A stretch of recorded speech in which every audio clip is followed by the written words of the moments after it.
Hey, Mohammed, how's it going? I'm gonna give everybody a couple minutes to kind of fall in. Usually takes everybody, 2, 3, 4, 5 minutes, and then we'll kind of kick off as soon as everybody gets in here.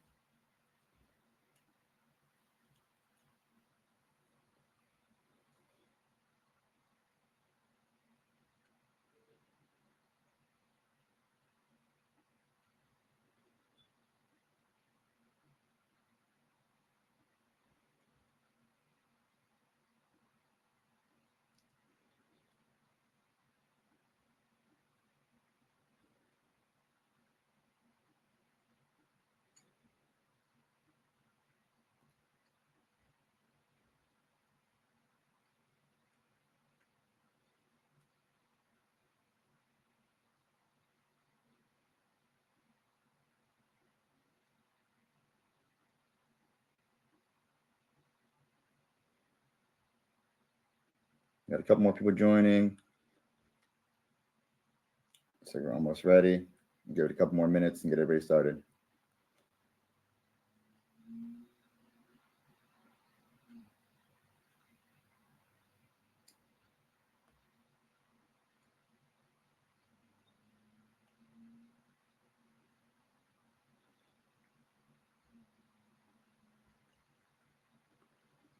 While we're waiting, I'll get a poll going, see if we can get everybody started.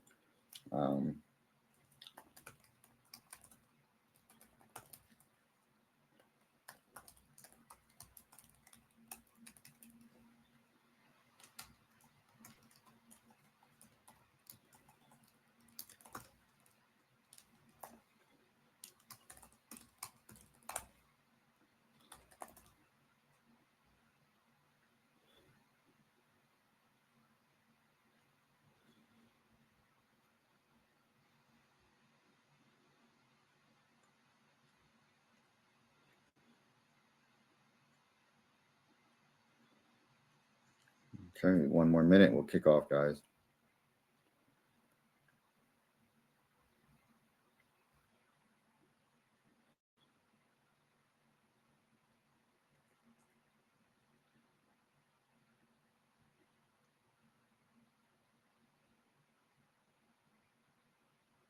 All right, one more minute, we'll kick off in just a second.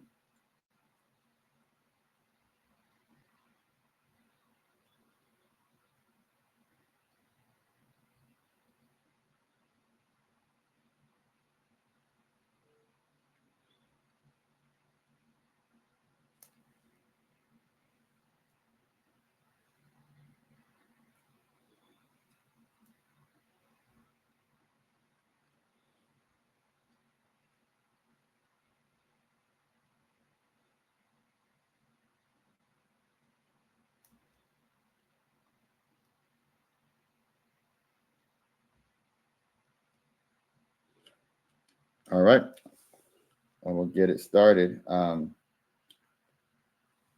hey guys, thanks for coming. I'm Italo, and today we're going to be covering how to do revenue operations in HubSpot. This is a series we've been doing for a few weeks now on how to turn HubSpot into a revenue engine and make money while you sleep. So we're Peddle, we're a HubSpot agency and a RevOps agency. I'm also the RevOps coach at SaaS Academy. So we help mostly B2B SaaS, B2B service businesses, and tech companies like e-commerce automate their revenue through using HubSpot or other CRMs as well, AI agents automation, and best revenue operations practices. So today we're going to kind of go over some of that. In case you weren't at the last one, I'll do a quick recap of the first one to get everybody caught up to speed. And then we're going to go into how to map your sales pipeline today. So today's webinar is going to be a little more practical, where the first one's a little more theory. We have a series of these. We do them on the last Thursday of every month. We're going to start doing them weekly in June to kind of partner with some of the SaaS Academy people. So if you're interested in that, we'll start sending those emails out and doing some ads and promotion for that. So it's not just us helping people. We'll talk to founders and hear their stories and things that they've done using automations, HubSpot, CRM, and AI agents to automate their income and revenue and lead generation. So without further ado, I'll do a quick little recap of where we're at and what we've been working on. All right, let's see. Hopefully I'm not going to freeze. 1 second.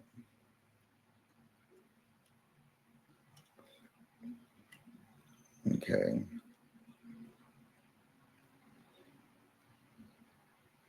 I'm not sure if you guys can see the slides. Okay. Yep, there it is. You guys can finally see the slides. That's great. Okay. I'm going to move along here. Let's see. It's going a little slow today. Okay. So before we talked about the difference between the funnel and the flywheel, and how modern day businesses that are subscription are flywheels. The more people that you help, the more the word spreads, and then the more business you get, and the faster your business grows. So what we're doing is revenue operations, which is the science of how to increase that flywheel, increase the speed of that flywheel by doing three things: marketing, sales, and success. We want to bring in more leads, close them faster, help people faster, and then deliver value to them, and then and hopefully get referrals and case studies, testimonials. So the theory of this is that your business is a revenue factory, and just like a factory produces a product repeatedly, your business should be producing revenue repeatedly. And so we talked about different business models and how subscriptions work. Things that are annual contracts are more expensive, close a little slower, but they tend to 9 to 18 months versus SaaS or monthly billing will close in 2 weeks to 6 months, or product-led growth items, things that are pay per seat or pay per use, like API call, like your ChatGPTs, your ClickUps. Those things usually close really fast because there's a lot less risk for the buyer. They're not, everyone's okay to spend $20 a month on Netflix. It's not going to kill them. Opposed to someone who's going to spend, $100,000 on a enterprise product. That's a longer sales cycle. And so even though the sales cycle is longer, there's been some other things to be found where the win rates are better with larger, longer term products because they're more qualified leads. If someone's going to try to buy a $100,000 product that they need and they're shopping around for it, they're usually a little more serious of a buyer rather than somebody visiting your website for the first time and just trying out your product with a freemium, right? So the win rates are 1 to 3 here, 1 to 5 for normal SaaS, and 1 to 8 for product-led growth. This is important to know. So whenever you start building your sales pipeline, you have benchmarks on how to hold yourself accountable and make sure your team is doing a good job. So that's kind of how the theory works. And so based on price is kind of where you fall and how your model is going to work. So last time we talked about different models: product-led growth, 1 stage, 2 stage, field sales, named accounts. This is like account-based marketing. And this is relationship building, like enterprise sales. And so if you're selling something that's less than $5,000 a year, it's product-led growth. Up to $15,000, that's 1 stage. Like Zoom Info, they don't have a long sales cycle for SMBs. You just kind of fill out a form, they call you and qualify you right then. And then you can kind of self-serve if you want to. 2 stage is what most people do in B2B SaaS. You're doing mid-market. A lot of agencies have this model. You do a discovery call, then a demo call. And then account-based marketing is for larger deals where you're trying to sell $50,000 deals, that kind of thing, $100,000 deals. And so these are usually, you want to build a relationship with that business. There's a buying committee. There's more than one person making the decision usually, where 2-stage sales might just be a founder or a leadership person. This might have multiple people, an executive sponsor. You need a champion. Sometimes you need legal to get involved. And then named accounts is enterprise sales, where it might be a large buying committee and a very long sales cycle because it takes a lot of time to get things up and running and integrated. So that's kind of how that works. So for the sales cycle today, we're going to talk about, we're going to do 2-stage. This is the most common. So we're going to help you guys map that out because we do a lot of B2B SaaS in our SaaS Academy program. And we made this webinar to help a lot of B2B SaaS founders from that program, our current clients, and then and just any of the general public who needs help. So without further ado, we'll kind of get into the practicum. So we're going to do 2-stage model. What that looks like is you have usually prospecting, where you're trying to identify people who might have the problem that you're trying to solve, or you're trying to solve for them, or your product solves. Then you have a marketing qualified lead. These people start trying to educate themselves on how to solve the problem, and they're interested in you because when they're educating themselves, they end up downloading your content or joining your webinar like you guys did, or attending an event like a conference or something along the lines that tells you that they're interested and they might have this problem and they're interested in learning more about it or how to solve it. Then these people book a meeting with you and your sales team qualifies that lead. Once the sales team qualifies it, then they'll pass it on to the AE, the closers, and then they accept it. It's a sales accepted lead. And this is your first deal stage. This is where opportunity happens. They have opportunity between sales accepted lead and close. So this is where your deal stages take place. And then once they're closed, because it's usually a SaaS or a service tool, there's usually some onboarding. Maybe it's quick, it's a couple of days to set up, or a week, or maybe it's longer. Or HubSpot might sometimes takes a month, a couple of months to set up for clients if they have a lot of salespeople, marketing people. Might be a longer rollout for onboarding. So you want to timestamp this. You want to track these things. Then you have live. They're using the product. They're onboarded. And then you have impact. Whenever somebody buys something from you, they want ROI, right? And I'd say the use case I always use is like, this is why Netflix has a top 10. A lot of people used to churn from Netflix before they had a studio and they were buying other people's shows because they didn't have new shows all the time. Their shows would go stale. And people would say, when they went to go pay their bill, they'd say, do I really watch this? It's the same shows. I'm not really watching it. I'll cancel now and I'll start again later if I want to when I have something new. So Netflix has a top 10 to show you that you always get impact. There's always new shows every month. So anytime that, you're giving a client impact and you're getting them value and ROI, they're going to stay with you.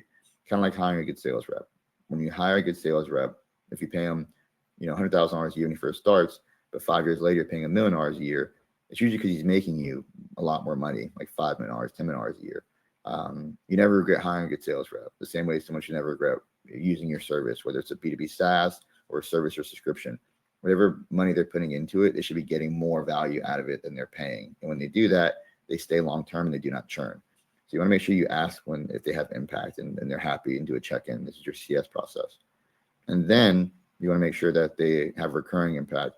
When it's time for renewal, if they're happy, and they're always happy month over month, if it's an annual contract, when it's time to renew, as long as nothing's changed or the business is going out of business or they're not merging or something, all things considered, they should renew.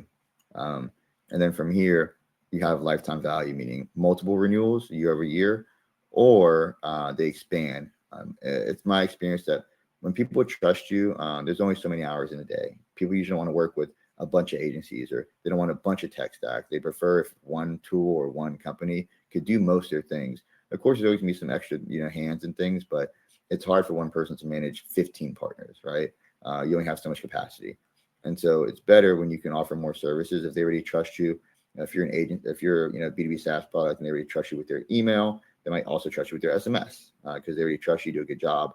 They'd rather give that business to you than have another subscription to manage and another team to manage, another process to manage. So that's how you do expansions and recurring for lifetime value and grow the revenue. So when you go to sell a business or get invested in, they care about three numbers: acquisition, new business that comes in every month, year. Renewals are people staying longer than a year. And then expansions, are you able to grow those contracts? People who stay for a year or two, are they going up over time? If you have those three numbers healthy, then you have more multiples for your business. If you're a service business, it usually sells at 2.5x. But if you are remote and you're tech enabled and you have clients that stay long term, you have recurring revenue, that multiple goes up to 3, 4, 5x. And that's how much more value it'll bring your business. It also helps you make more revenue when you know how to pull these levers, which we'll talk about today, how to set this up to grow your revenue when you do this the right way. So we have this little sales pipeline mapper that I'll give you guys in the, I can drop the link now as well, but you also get an email after this that follows up and tells you and gives you the link to download the slides and download the sales pipeline mapper. Some of you might already have it because this is, we did this for SaaS Academy, and some of the people in the SaaS Academy group already downloaded this guide, so we invited them back. So you guys may be some of those people. And so I want to show you guys, I'll drop the link in the chat now in case you guys want to download it, follow along. So this is the sales pipeline mapper. And so the way that you want to set this up, there's a few things you can do. There's always leads always come in a certain way, right? And usually when leads come in, they're either prospects or they're MQLs. And so when a prospect comes in, HubSpot marks that as what's called like a lead or prospect. We like to change it to prospect because it gets confusing with the word lead, but they come in and those are people who are, we call it like prospect suspect. We don't know who they are. We don't know. There's no qualification there, right? So they come in as prospects, and maybe you're cold emailing them or reaching out to them, or you met them somewhere or you bought a list, etc. They're strangers. There's no qualification. Then MQLs are people who take action. They raise their hand and say, hey, I need help with this. And then SQLs is people who hop on the call and say, are you qualified? Do you have budget? Do you have a pain point that we can solve? Are we aligned? Are we a good fit for you? Is it timely? Is this going to happen within the next 6 months or a year? Or is this urgent? If this is something for 3 years from now, you're not qualified right now. You can come back later. It's not a qualified lead for now. It's a contact later situation. So that's sales qualification process. This is kind of the handoff. And then you have the first opportunity stage, which is where the sales team accepts the lead. And then you have your deal stages. And usually if you're doing 2-stage sales, this first call, this is like a qualification call. This is and when they book the first meeting in person, this is a discovery call. Like, what is the pain point you have? Can you explain it to me? You ask questions to figure out what's important to them, what their goals are, what metrics they're trying to hit, and make sure that your tool, whether it's a SaaS or service or a subscription of another sort, is going to meet that need for them. And that's the discovery call. Once the discovery call happens, you go to a demo call and say, hey, we reviewed it as a team, and this is which is what we think the best option for you or the best plan for you is. And you do that demo call and you walk them through the important features that are important to them. Don't tell them all the features you have in the whole world. If you have a large product, it could go forever. Like HubSpot, we could talk about this for days. It's really objectives based. You want to these demos objective based. What is your company's goal and objectives? What's the pain you're trying to solve, and how can I help you get there as fast as possible? And so you want to propose this demo to them in that order. And then after that, you typically go through an internal approval process, which is like go, no go. And their team will review and let you know. Usually once they come back, they'll give you a verbal like, hey, yeah, we like this. We want to go with this. They might have some negotiation or edits, and then you create a quote and contract and send it for signature. When they sign that contract, the deal becomes closed won. Payment's a little separate situation. Deals usually close won once they sign the contract, or if you're a SaaS, they sign a EULA, or they sign up. If it's like a product like Growth SaaS or Modern SaaS, they might sign up and pay at the same time, where the contract is in the payment terms, and it's all at once. We do, as an agency, we do a HubSpot quote. So they sign the quote and then they pay right there on the quote. So it's all kind of the same thing. Some people do, a quote and then invoice later and might have a net 30, net 60. And that's fine, but it's important that the deal is closed when they sign the contract. Sometimes if you have a net 30 or 60 for your enterprise or a larger account-based marketing, that's fine. The deal doesn't close when you get paid. The deal closes when they sign the contract. That's the timestamp you want. The net 30 is different. You'll get paid later. That's a accounting situation, or accrual versus cash. Like maybe in QuickBooks for your taxes, that's separate than your sales and revenue tracking. So that's important to know. And then once they sign, you want to get them onboarded. There's usually a handoff to a success team, or if you're an agency, maybe account management. And then you want to make sure they get acclimated to the tool. They have the resources they need to be successful to accomplish those goals. And then you want to set them live. Once they're onboarded, they go live. After they're live, you want to check in and make sure, hey, did you get the ROI? You want to do this sooner than later. Did you get everything you needed? Is it working the way you expected to? Is there anything we can do to make it more valuable to you? And also get feedback from them to see what they do and don't like. So the way the success team can tell the sales team, maybe we sold them something wrong, we should have sold them something better. Or if they say a lot of good things, and you can tell the marketing team, here's what they said they liked and what they use. And you can use that for case studies, referrals, and even promotional material to get more clients like them if they're a really good fit. And the whole point of this is to be a feedback loop. So you have these timestamps marked, and you can feedback the information in your HubSpot or in your CRM to make sure that the team has this to go forward and keep growing with. And that's the whole point. Then after you have that check-in for impact and that they say that they're happy, we're good, you usually have the end of the first term. You want to get a renewal call set up before then if you have annual contracts or quarterly contracts, or you want to make sure you get a renewal call set up, a good amount of time, at least a month or two before the renewal date, and make sure that they're still happy from the check-in date to that time. Of course, with CS, you might check in a lot more than that one time for impact. You can check in multiple times for impact. That's fine. There's a whole CS process we can go into later, but you just want to make sure that you do that. And then also check in at least before the renewal date's coming up, so you guys can start negotiating or talking about the renewal or any expansion opportunities. So when they renew, maybe they can get a bulk discount to do more with you guys if they want to stay on longer term. So you want to timestamp all these things. And this is like your new sales pipeline. And so the way to do this is at each stage, you want to map out what the buyer's doing, which we just talked about, the buyer's journey, and the seller side, what we're doing at that side. So the buyers, where they have a problem engaging, they're telling you the business issue. They're evaluating options. Are you a good option? Does this work? Is the proposal good? Is someone else a better option? They have internal approval processes. They sign, maybe go through legal or accounting, get this signed. And then they want to, they partner with you, they onboard, and then this is like realized value. They're like, hey, I think this is good. We see the value, want to work with you. They partner, and then they get onboarded, they live, and then impact. You want to see if they, they're happy, they want ROI. On the seller side, we MQL, SQL, deal stage 1 for discovery, identify need, deal stage 2 for define solution, go, no go. We already went over the rest of this, kind of similar for both sides. The next thing you want to fill out is days in this stage. How long should someone be in this situation? Based on your experience, in history and historical sales, you might know some of this already, but give it a ballpark best you can the first time around. And what we'll do is if you do this in HubSpot with us, we can show you how to make sure there's timestamps. So you have date entered and date exited. So you do your best guess here, and then you can start seeing what the actual times are for each rep, and we can average the times for reps and see what they actually are, and then improve this over time. Nothing's written in stone, but you do want to have these kind of deal stages as benchmarks, so like important buyer journey stages and how long it takes to go through them. So you can see psychologically how long it takes for someone to make a decision based on their business size, business type, and what you're selling them. Then you have probability to close, same kind of thing. Take your best guess, and over time we'll get the real numbers for conversion rates. We'll be able to fill that back in. And that way, once you have these real numbers, later on you can hire a sales rep comfortably. When you're a startup, you might not be able to hire a sales rep comfortably because you don't know what you can pay them. You're not sure how fast deals close. It's kind of all up in the air your first year or so. Once you find product to market fit, which means you have over $1 million in annual recurring revenue, and you with the same product. If you're always selling different things, $1 million, it's not enough. You need to have $1 million in annual recurring revenue for one product or one service line. Once you've done that, you've sold it usually enough times to where you kind of have these numbers down, then you can go, and the founder is going to do a better job of selling than the first sales rep. The founder is going to be 20% more successful. So you at least have benchmarks of how well the founder sells the same product over and over again for a year for $1 million. Then you have benchmarks on how to hire the next sales rep.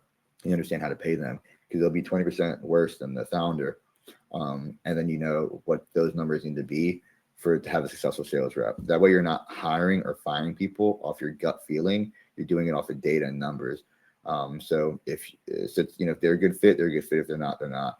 Then you also need to make sure that you enable them. The whole point of this document is to track everything needs to happen in these stages. So you're giving them the materials they need and the training and the guide they need to be able to close these deals the same exact way the founder would. The founder is trying to replicate themselves. So the founder can move on to the next thing or the next part of the business, like working on the product or marketing or promotion. And so the founder can move out of sales once you've documented all this and you're able to train a sales team member. So hiring a sales team member is a couple of things. One, making sure that you enable them correctly with all this information and it's standardized and it's the same process over and over again. You've done it to $1 million, you can guarantee the success of the rep as long as the rep does the work, right? So if you give him the right materials and training and he's doing the right work, it should work out just fine. And if it doesn't work out just fine, then he's a bad fit. This is probably not a good place for him. He could, maybe try working somewhere else. Everything's not for everybody, And so that's how that works. Then this is the point of these numbers. And then you have sales activity. This is, again, training. Like, what does the sales team need to be doing in this stage? What are the goals or should be thinking of? Any content or enablement stuff, training, proposal decks, all the kind of stuff that they might need to help the deal go like a little faster, a little smoother. Make sure you have that there. And then you also want to do entry requirements. So entry requirements are like you don't want to move these deal stages manually and they never go backwards, because if it goes backwards, it'll ruin conversion rates and you're tracking in your CRM. So they always go forward. If they close loss, they close loss and they come back later, then open another deal later. It's a new deal. But don't ever go backwards because you want to make sure the numbers are accurate and the time reporting is accurate. And so you want to do entry requirements. Instead of them moving the stages themselves, you need to have a reason for every new stage.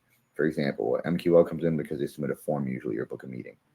SQL is because you ask qualification questions like, do they have budget? Are they the right industry?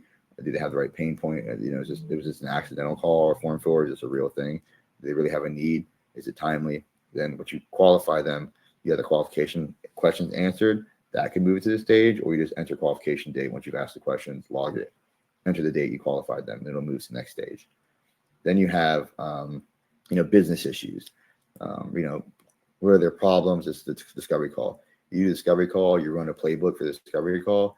Once that discovery call is done, if it's a good fit and you're going to move on to the proposal, maybe a good one for that is, you start listing out the line items, right? Like, hey, I think these are the products they need. I heard discovery, add line items to the deal, and now it's going to move it from discovery to proposal, because we know what solutions we're going to offer them, what packages we're going to offer them based on the discovery call. So that'll move over. And then, define a solution. Maybe this is a proposal deck you send them or attach, or maybe it's a second call you do and do actual demo in person. So a lot of people these days do the virtual sales. The sales room. They might send a Loom, or they might send them a link where it's like a customized sales room where they can share with their team. If you send it to a big company, you can either hop on a call with them and walk them through it and answer questions, or you can send them a link where it's a sales room, and it'll walk through the presentation in the Loom and answer any questions, and they can click on it, share, it's interactive. They can run calculations to try different pricing, so they can do it with their own team if they have a big buying committee. So maybe that's what you do for this. Either sent proposal or sent that sales room, or Loom or video recording, etc. And then obviously, once they agree to that, give you verbal commitment. Contract sent is the next one, and then contract signed is usually so verbal commitment is usually go, no go. Once they review it and they give you an okay or no, yay or nay. They say go, verbal commitment, then you create the actual quote or checkout or invoicing or link. And then once they sign that, it moves to close one. And so that's kind of the entry requirements. Onboarding is usually a handoff to your team. So maybe you want to create a ticket or a task and HubSpot, or sync it to Asana or Jira or ClickUp. A lot of different ways to do that, but make sure you have a trigger for that so it's automated and it does the handoff, notifies the team, books a meeting. And then live, when onboarding is completed, make sure that whoever the onboarding team is documents that, or the CS team is, they document that, so you know what date it ended, and it moves over here automatically. Then check-in call for impact, and do a meeting for that once the meeting's attended.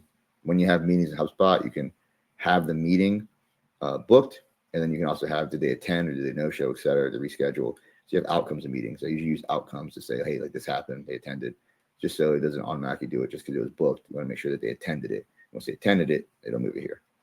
And then end the first term. Usually when you have a contract, you have a start date and end date. We put start date and end date on business deals. The deals in HubSpot have create date and close date. That's different than start and end date. So we also put start and end date on our deals. So we have the start date of the contract and the end date. It'll obviously populate the contract as well whenever we do the quote. So that's all in there. So this is kind of how we map it out with you guys. And this is like the beginning of the practicum. And then what we do next is we actually go and we build it in HubSpot for you. And so that's pretty interesting, because it's what we do is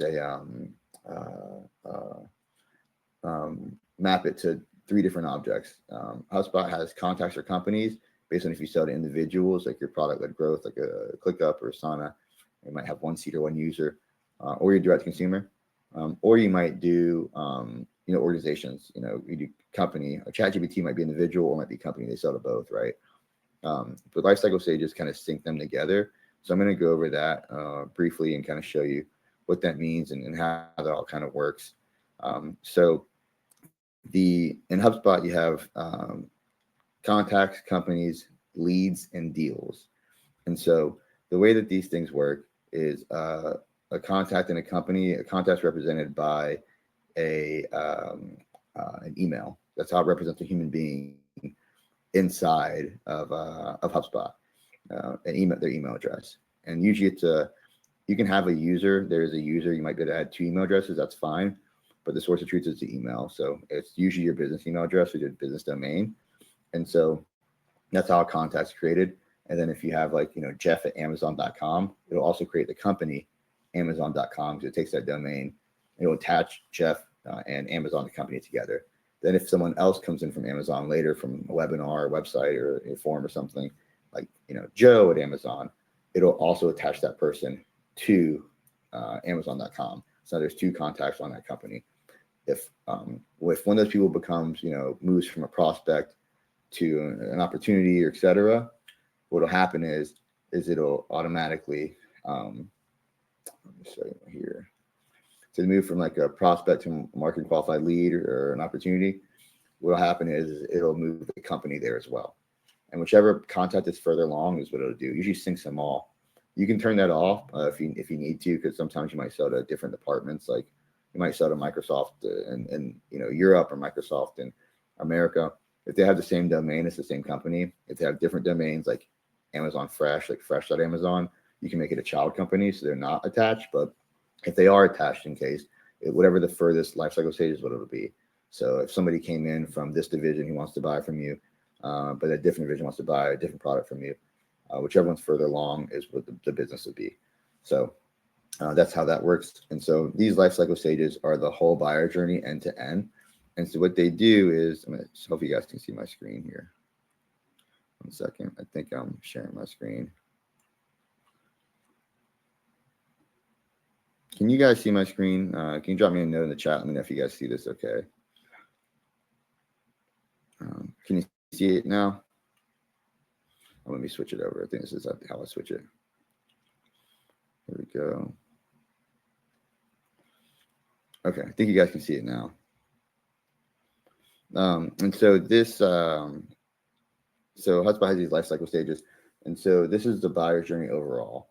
So this is how you map, kind of end to end, from a prospect all the way through lead, and then opportunity, which is a deal, which is a contract, like you have a piece of a business, and then a customer, all the way to onboarded live, repeat business renewal, and lifetime customer. They bought from you for multiple years and multiple contracts, and there's no end in sight, there's no end of contract.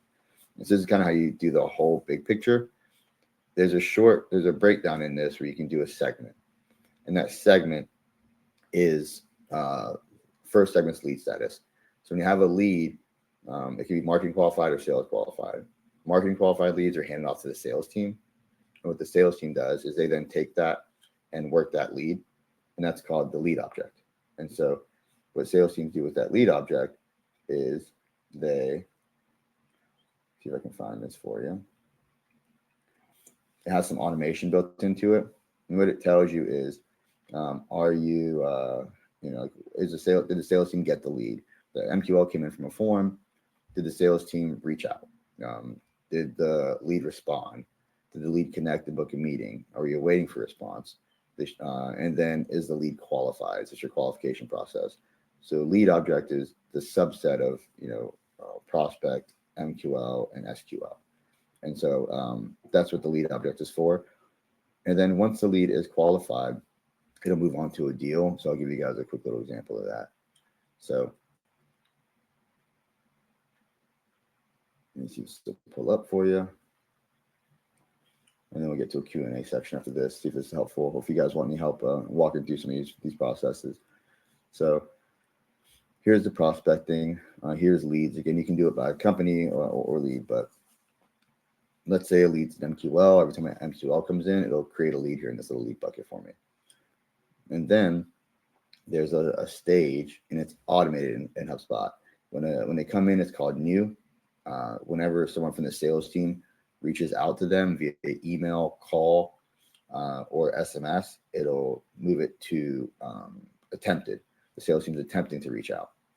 And then whenever the lead responds via email or books a meeting, it'll move it to connected, because it says that, hey, like, we've connected, we've had a conversation, and it's all automated.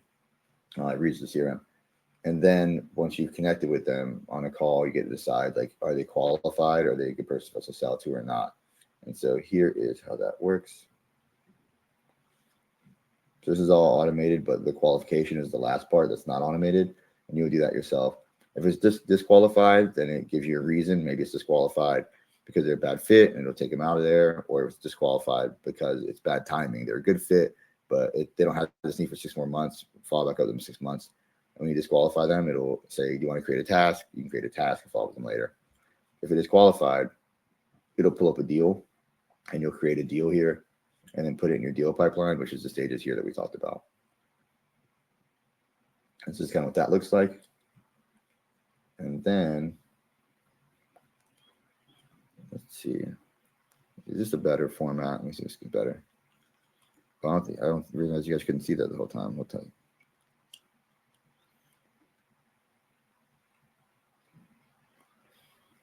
Okay.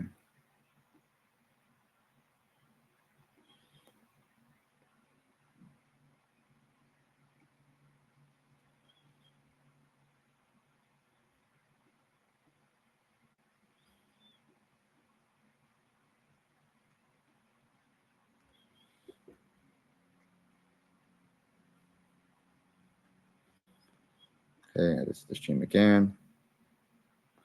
Not sure why it won't take out the why it's not switching these for the oh, here we go. Okay, here we go. Okay, and so you can see down here the prospecting. Here's the stages we talked about. Once you move it to qualified, it'll go and create this deal for you.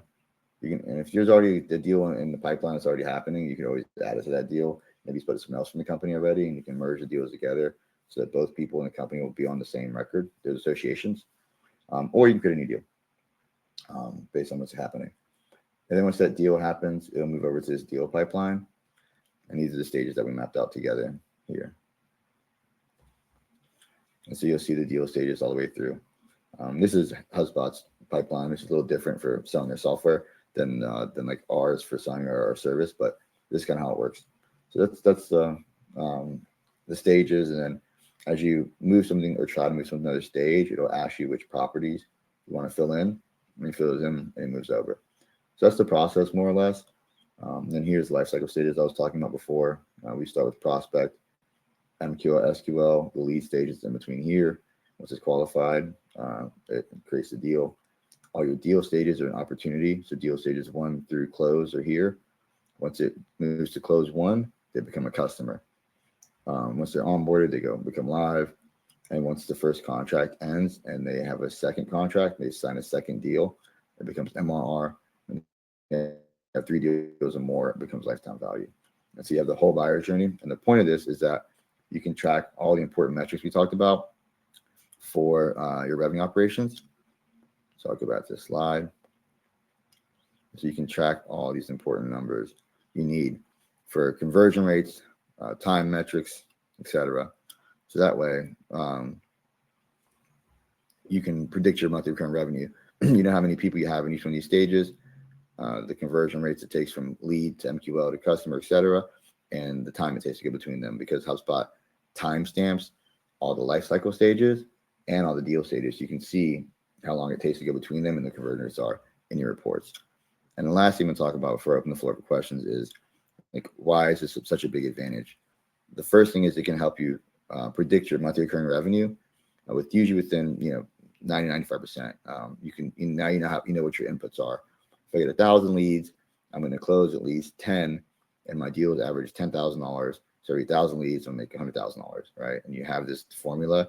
As long as the leads are qualified, then you know that you can depend on the revenue, right? And same thing with impact and renewals. If people are happy and their CSATs are good and they're saying they're happy, they're going to renew, and you can depend on that renewal. So now you're not scared to hire salespeople. You're also not scared to grow your business because you can depend on the revenue.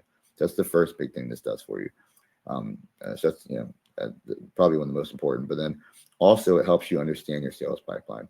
So when you have these numbers, what you're going to understand is that there's compound interest on the compounding effects on the right side of this success model.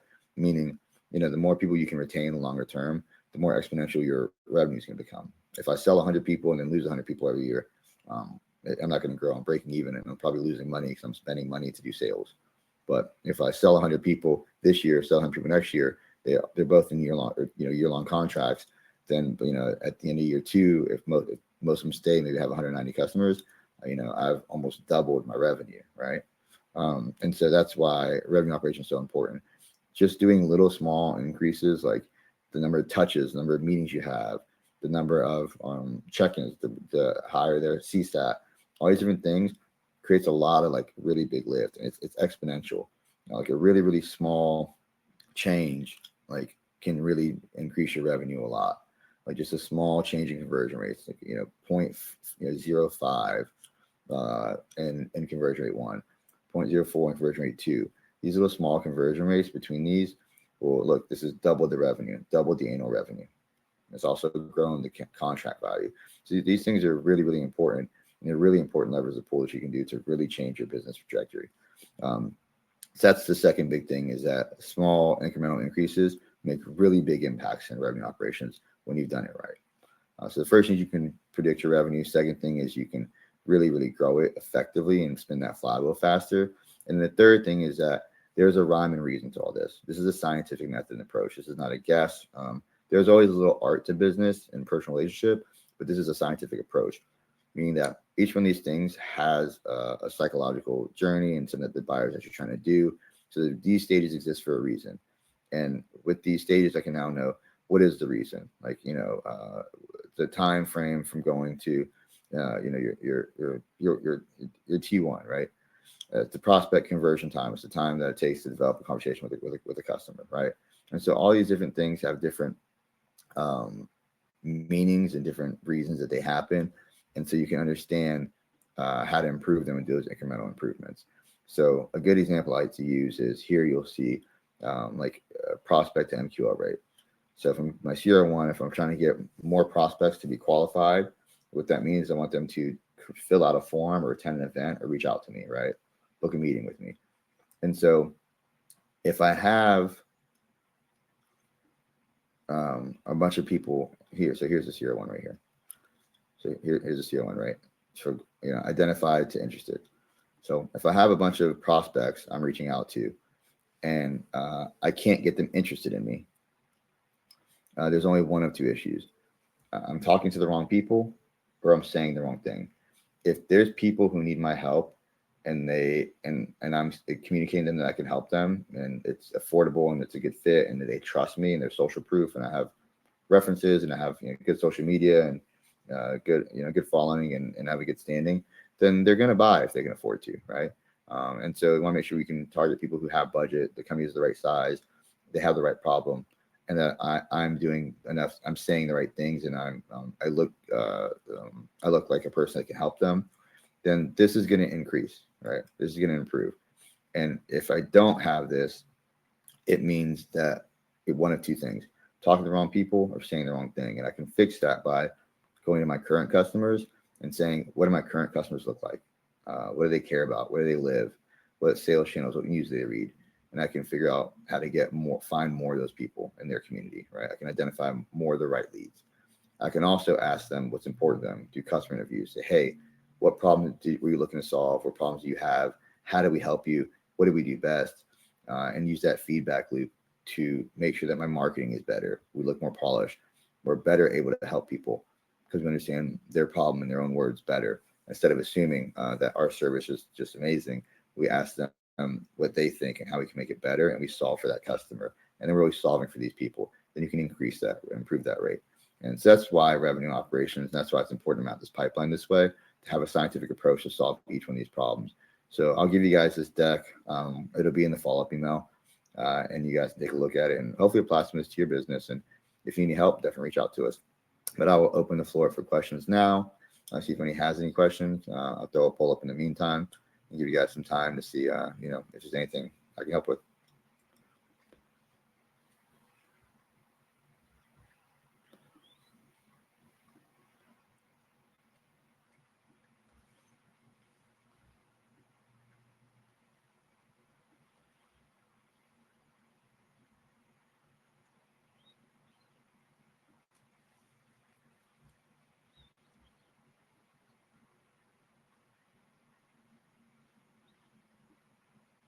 And there's also a recording of this, by the way, guys. There's we have a recording for it's on demand. So after this, you can always check out the recording and see if you want to watch it again or share with the team.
Okay, guys, I'll leave it open for a couple more minutes. See if you guys need more help with anything, and then I'll close it out and send out the recording and the assets for you guys to download to see if it's helpful.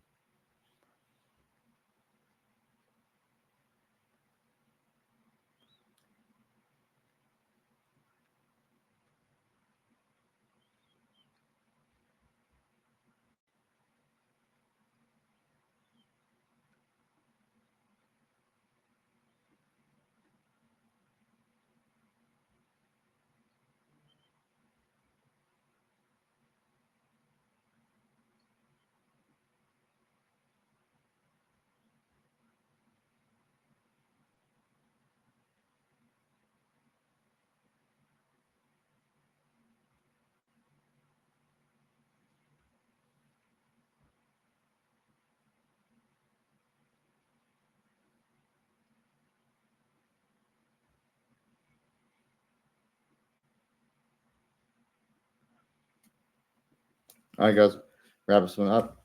Thanks everybody for coming, and hopefully I'll catch you guys at the next one, the last Thursday of May. Have a good day, guys. Bye.